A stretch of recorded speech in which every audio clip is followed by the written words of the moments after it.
देश में सामाजिक न्याय, समाजवाद और प्रगतिशीलता की बहुत प्रबल और मुखर आवाज़ डॉक्टर लक्ष्मण यादव जी, भाई बद्रे आलम जी, हमारे समाजवादी छात्र सभा के अध्यक्ष भाई मुलायम सिंह जी, भाई परमिंदर अंबर जी, अर्चना जी, आराधना जी और सभी क्रांतिकारी साथियों, सबसे पहले मैं स्वर्गीय कर्पूरी ठाकुर जी के चरणों में अपनी श्रद्धांजलि अर्पित करता हूँ। अभी बद्रे आलम जी कह रहे थे कि वो कुछ ज़्यादा अध्ययन नहीं उनके बारे में करके आए। कर्पूरी ठाकुर सही मायने में एक महामानव थे, महापुरुष थे, बहुत बड़ा व्यक्तित्व थे। 1942 में जब भारत छोड़ो आंदोलन शुरू हुआ तो उनकी आयु 18 या 19 वर्ष थी केवल। उस आयु में वो स्वतंत्रता आंदोलन में कूद पड़े और जेल गए और लगभग 2.5 साल तक जेल में रहे। 1952 में जब देश में पहला चुनाव हुआ तो विधायक चुने गए और आजीवन जितने उन्होंने चुनाव लड़े किसी चुनाव में वो पराजित नहीं हुए। और उनका व्यक्तित्व इस बात से ज़्यादा रेखा, क्योंकि ये देश जातियों का देश है। यहाँ हर व्यक्ति अपनी जाति लेके पैदा होता है और जातियों से पहचान की जाती, जो बहुत अच्छी बात नहीं है। वो देश के लिए, समाज के लिए अच्छी बात नहीं है, लेकिन है तो है। अगर बीमारी है तो बीमारी है। तो वो ऐसी जाति से आते थे जो बहुत कम संख्या में पाई जाती है, बहुत ज़्यादा नहीं पाई जाती। इसके बावजूद वो कोई चुनाव नहीं हारे, तो इससे उनके व्यक्तित्व का और उनकी लोकप्रियता का पता चलता है। दूसरे, वो 2 बार मुख्यमंत्री बने, 1 बार उप मुख्यमंत्री रहे, मंत्री रहे कई विभागों के। 1978 में उन्होंने पहली बार ओबीसी के लिए आरक्षण की व्यवस्था की। और जैसा बद्रे आलम जी ने थोड़ा इशारा किया, उसके साथ साथ उन्होंने जो 26% आरक्षण की जो व्यवस्था की थी, उसमें 3% सामान्य जाति के गरीबों के लिए और 3% महिलाओं के लिए। जो आज 75 वर्ष बाद ये नेता सोच पाए हैं, वो बात उन्होंने 1978 में सोच ली थी। इससे उनकी जो है सोच का पता चलता है। और एक उनके व्यक्तित्व की जो बहुत बड़ी विशेषता ये है कि वो निहायत ही ईमानदार और साधारण व्यक्ति थे। केवल कहने के समाजवादी नहीं थे, विचार से, व्यवहार से, और उनका जो जीवन था वो भी समाजवादी जीवन था। बहुत साधारण कपड़े पहनते थे और जीवन में उन्होंने कभी कोई सरकारी सहायता नहीं। जब उनकी मृत्यु हुई तो देश में कहीं भी उनके नाम पे 1 इंच ज़मीन नहीं थी, कहीं उनका घर नहीं था, और उनके बैंक अकाउंट में 2000 या 2200 रुपये कुल मिले। और ऐसे बहुत उदाहरण हैं जो उनकी ईमानदारी के सबूत देते हैं। खैर, जो उनके बहाने, हम महापुरुषों का तो बहाना होता है, हमें असली अपनी समस्याओं पे और अपनी विचारधारा पे बात करनी होती है। देश में 2 स्थितियां हैं। एक 22 तारीख को एक प्रतिमा में प्राण प्रतिष्ठा हुई है, जिसका उत्सव पूरे देश में मनाया गया।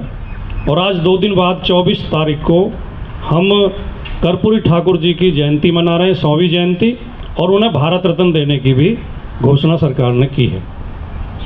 इन दोनों चीज़ों को साथ साथ आपको देखने की जरूरत है। जब जब सामाजिक न्याय की बात उठी है, जब जब बराबरी की बात उठी है, जब जब गैर बराबरी दूर करने की बात उठी है, अन्याय दूर करने की बात उठी है, तब तब धार्मिक मुद्दे उछाले गए हैं। तब तब सनातन और हिंदुत्व और मंडल के सामने कमंडल ले आया गया। चाहे गौतम बुद्ध के समय में रहा हो, चाहे कबीर के समय में रहा हो, चाहे बाबा साहब अम्बेडकर का समय रहा हो, चाहे पेरियार जी का समय रहा हो, महात्मा फुले का समय रहा हो, चाहे लालू, मुलायम, पासवान, शरद यादव, काशीराम जी का समय रहा हो, और चाहे वर्तमान समय हो। आज जाति जनगणना की बात जितनी तेजी से उठ रही है, जाति जनगणना किस लिए? सामाजिक न्याय के लिए। आप कहते हो कि आरक्षण का लाभ बराबर नहीं मिला, कुछ लोग ज़्यादा खा गए, कुछ लोगों को कम मिला, तो ये पता कैसे करोगे आप? ये पता करने का तो सबसे सरल तरीका है कि सारी जातियों की गणना करा दो और फिर ये देखो कि कौन जाति कितनी संख्या में सरकारी नौकरियों में या शिक्षा में या सत्ता में है, तभी तो आप न्याय कर पाओगे। लेकिन क्योंकि उन्हें न्याय नहीं करना है, उन्हें बेईमानी करनी है, वो अन्याय के लिए ये बात उठाते हैं। वो आपके अंदर फूट डालना चाहते हैं, आपको वर्गों में विभाजित करना चाहते हैं। वो देखते हैं कि ये पिछड़ा वर्ग लगभग 60% है देश में। बिहार में क्या कहते थे? बिहार में कहते थे 50%, 45%, लेकिन जब गणना होकर आई तो सच्चाई सामने आ गई। ये गणना जहाँ जहाँ होती जाएगी, आपकी जो विशाल आबादी है उसका पता चलेगा। फिर अगली मांग आपकी ये होगी कि हमें आबादी के अनुरूप जो कोटा दिया जाए। तो इसे रोकने के लिए तो जो मैंने कहा कि आज दो परिदृश्य हैं, एक तरफ वो जो सनातन का परिदृश्य है, एक तरफ सामाजिक न्याय का परिदृश्य है।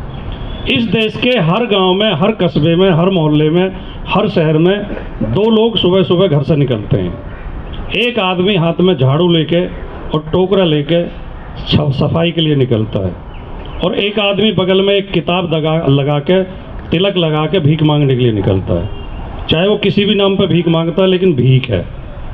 तो हमारा दुर्भाग्य क्या है, इस देश का दुर्भाग्य क्या है कि जो व्यक्ति हमारी सफाई के लिए निकला है उसे हम हिकारत की नज़र से देखते हैं, उसका हम अपमान करते हैं, और जो आदमी भीख मांगने के लिए निकला है उसके हम पैर छूते हैं, उसका सम्मान करते हैं। जिस दिन हम इस मेहनत कश का सम्मान करना शुरू कर देंगे, उस दिन सामाजिक न्याय की लड़ाई मजबूत होगी। और यही लड़ाई इन दोनों परिदृश्य में है। ये जो सनातन का मुद्दा उठाया जाता है, धर्म कहीं खतरे में नहीं है। धर्म को क्या खतरा है? धर्म को भी खतरा हो सकता है क्या? धर्म का मतलब क्या है? सच्चाई के रास्ते पे चलना, न्याय की बात करना, ईमानदारी की बात करना, बेईमानी ना करना, किसी के साथ अन्याय ना करना, हिंसा ना करना, यही तो धर्म है। और अपने अपने कर्तव्य का पालन करना। शिक्षक का धर्म है पढ़ाए, वो बच्चों को पढ़ाए। अगर शिक्षक क्लास बंक करके कीर्तन में जाके बैठता है तो वो धार्मिक थोड़ी है। पुलिस का धर्म है कि वो चोर को पकड़े, और अगर दरोगा जी अब चोरों से मिले हुए हों और मोहल्ले में चोरी करा रहे हों और कितना ही बड़ा तिलक लगा लो, वो धार्मिक थोड़ी है। तो सबके अपने कर्तव्य का पालन करना ही धर्म है। तो ये धर्म की रक्षा के लिए नहीं उठा रहे, इस अन्याय को बरकरार रखने के लिए उठा रहे हैं। एक शब्द आपने प्रयोग किया, मुझे 4 शब्दों से बड़ी आपत्ति रहती है, और मैं आमतौर पर प्रयोग नहीं करता, लेकिन कभी कभी मेरे मुंह से निकल जाता है, क्योंकि सब लोग बोलते हैं अपर कास्ट, लोअर कास्ट, बड़ी जाति, छोटी जाति, मतलब ऊंची जाति, नीची जाति, और बड़ी जाति, छोटी जाति। कोई जाति ना ऊंची होती है ना नीची होती है, ना कोई जाति बड़ी या छोटी होती है। जातियां सब बराबर हैं। अगर हैं तो हम ये कह सकते हैं कि सामान्य जाति, अन्न पिछड़ा वर्ग, अनुसूचित जाति, अनुसूचित जनजाति, ये सरकारी नाम है, ये संवैधानिक व्यवस्था है। इसके अलावा मैं एक दिन एक डिबेट में बैठा था चैनल पर, डॉक्टर साहब, उत्तर प्रदेश में मंत्रिमंडल का विस्तार हुआ था, तो उसमें कुछ दलित समुदाय के, कुछ ओबीसी समुदाय के मंत्री बनाए गए थे। तो एक सज्जन जो पत्रकार कहते हैं खुद को, और वो समीक्षक के तौर पर बैठते हैं, उन्होंने कहा कि इस बार योगी जी ने ये बहुत अच्छा किया है कि छोटी छोटी जातियों के लोगों को भी मंत्रिमंडल में जगह दी है। तो मैंने कहा यार, छोटी छोटी जातियों के तो पहले ही बहुत मंत्री थे, ये कहो कि बड़ी जातियों में से भी 1-2 मंत्री बनाए हैं। अब वो एंकर भी, वो दोनों मेरी तरफ चौंक के देखने लगे। मैंने कहा उत्तर प्रदेश की सबसे बड़ी जाति है जाटव, जो कि 11% है उत्तर प्रदेश में, और दूसरे नंबर की बड़ी जाति है यादव, जो कि 9% है। तो मैंने कहा जिन्हें आप बड़ा मान रहे हो वे तो 2%, 1.5%, 2.5% है। तो 1.5, 2.5 और 2 वालों के तो 10-10, 12-12 मंत्री पहले ही थे। इनमें से 1-2 बड़ी जातियों में से भी अब बनाया गया है। तो अगर हम बड़ी या छोटी कहें तो फिर संख्या के हिसाब से कहें, लेकिन जाति के नाम से किसी को छोटा बड़ा कहना या किसी को ऊंचा या नीचा कहना, ये गलत है। तो ये जो सनातन का डंका पीटा जा रहा है, जो सनातन की घंटी बजाई जा रही है, इनके कम से कम 1000 वो गेरवे वस्त्रधारी, तिलकधारी लोग ऐसे हैं जो कथा के नाम पे आते हैं, कथावाचक हैं, प्रवचन करते हैं, और वो अपने प्रवचन में बीच बीच में ये जो सामाजिक न्याय की प्रक्रिया चल रही है, जो संवैधानिक व्यवस्था है, जो बाबा साहब के वजह से हमें संविधान में व्यवस्था मिली और जो अपूर्ण है, जिसे पूरा नहीं होने दिया जा रहा है, इसके खिलाफ उस प्रवचन में बीच बीच में बोलते हैं और नाम ले लेके गाली देते हैं।